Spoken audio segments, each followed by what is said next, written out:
Le zone diciamo, dove abbiamo segnalazioni che se pratica il bracconaggio noi saremo sul posto. Occhi elettronici contro il bracconaggio, quelli di 3 fototrappole e quelli di un drone. Alla vigilia dell'apertura della caccia, il consigliere regionale del Partito Democratico Andrea Zanoni ha donato alle guardie zoofile dell'ENPA nuovi strumenti per contrastare gli illeciti dei cacciatori e il bracconaggio.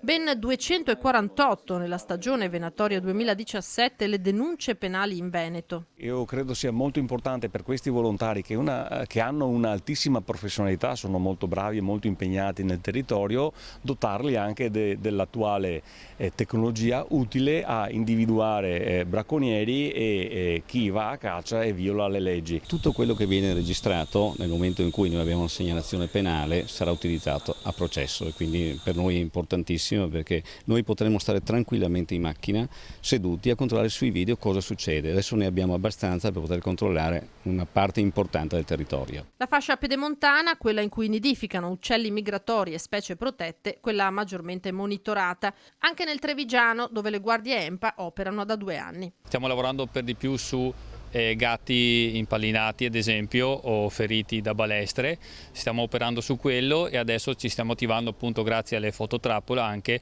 per bracconaggio e volatili. C'è poi la violenza, anche questa crescente, contro animali domestici presi di mira da cacciatori, come dimostrano i pallini ben visibili dalle radiografie, o da individui semplicemente sadici. Gatti impallinati, cani sparati, quindi veramente il numero è altissimo perché chiaramente la gente che va a caccia non vuole essere disturbata e quindi molti di loro non la vanno per il sottile, loro sparano e quindi eliminano il problema.